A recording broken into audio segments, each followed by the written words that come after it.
Caracterología del criminal es el libro de René Grasten.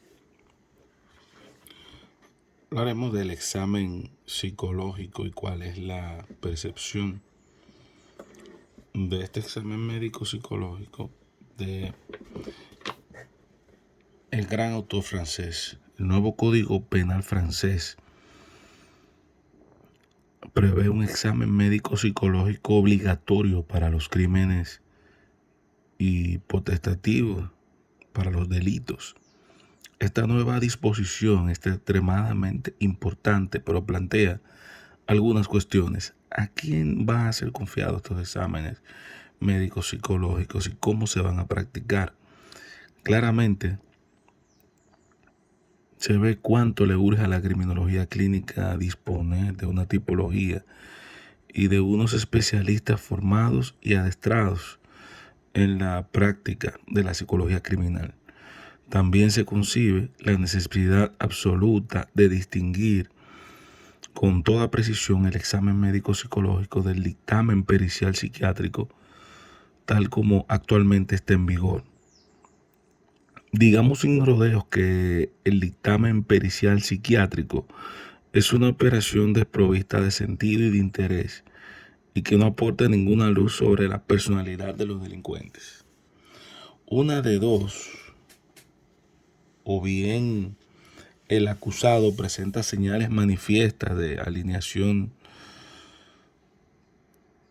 mental y ya antes de los hechos observaba un comportamiento que podía clasificarse fácilmente dentro de una u otra entidad psiquiátrica, y entonces se le declara responsable conforme al artículo 64 del Código Penal francés.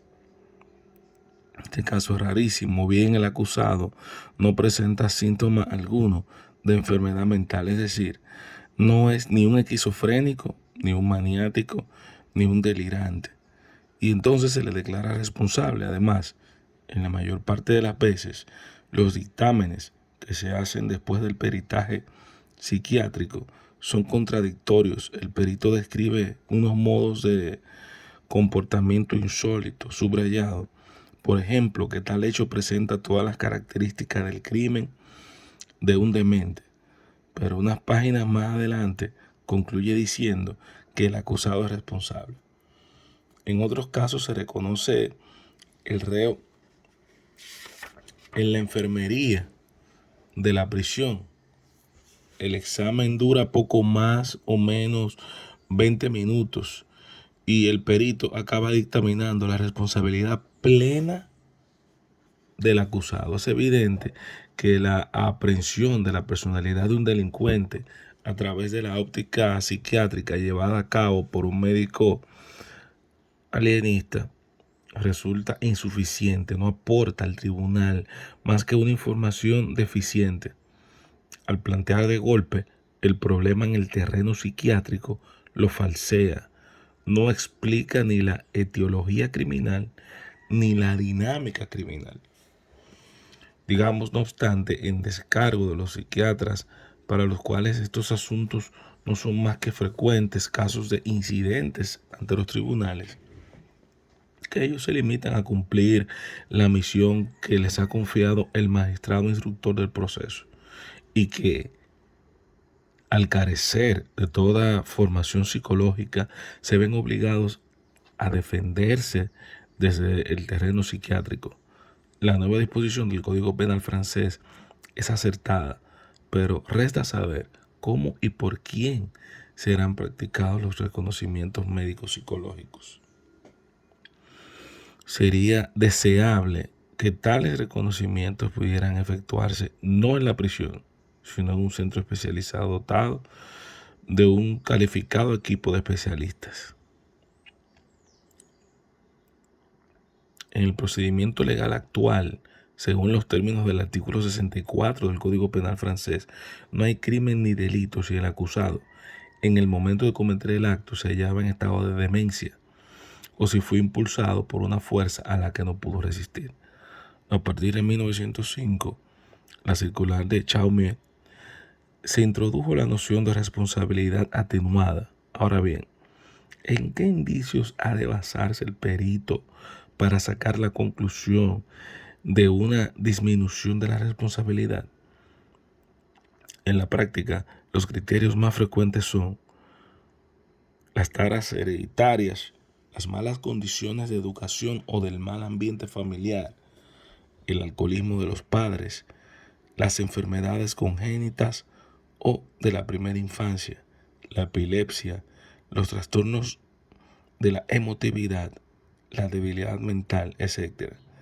El perito se ve obligado a hablar de anomalías mentales, pero la mayoría de los alienistas no consideran tales anomalías como verdaderas enfermedades psíquicas, lo cual postula, por lo tanto, una delimitación neta entre las anomalías y las enfermedades mentales.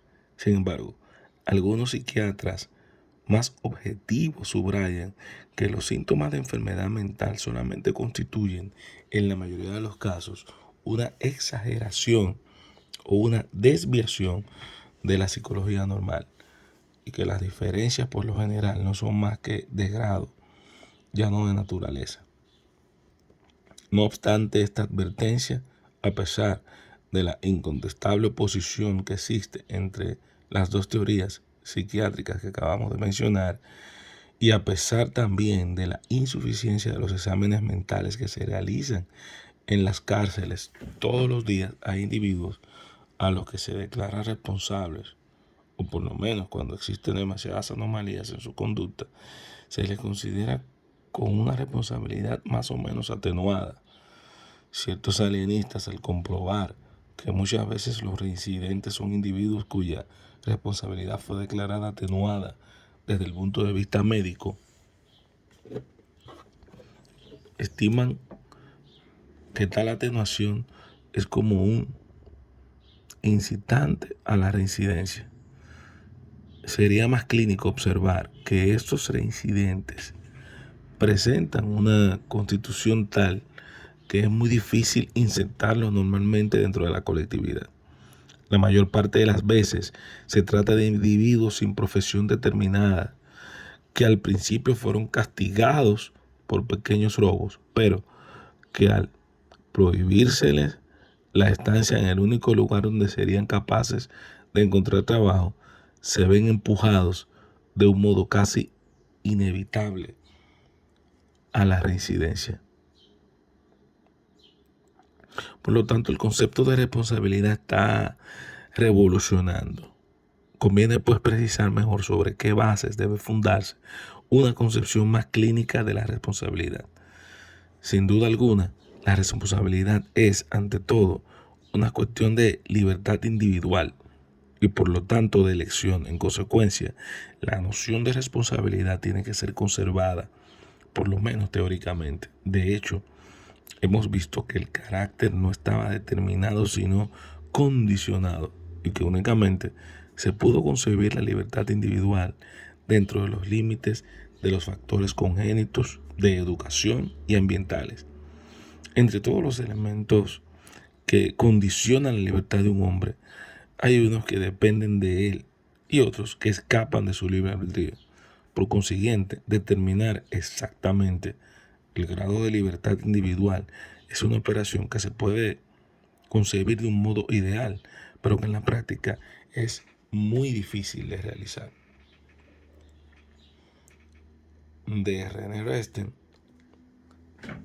Caracterología del Criminal, es el libro que leímos en el día de hoy, de la Biblioteca de Criminología de Francia. ¿Qué les ha parecido el tema especial de lo que tiene que ver con el examen médico psicológico, los temas criminológicos y las pericias al respecto? Gracias por acompañarnos, suscríbete al canal, comparte y déjanos en la caja de comentarios qué te ha parecido esta lectura para seguir subiendo libros como este. Mi nombre es Elín Sepúlveda, nos vemos en el próximo video. Recuerda, los libros te educan.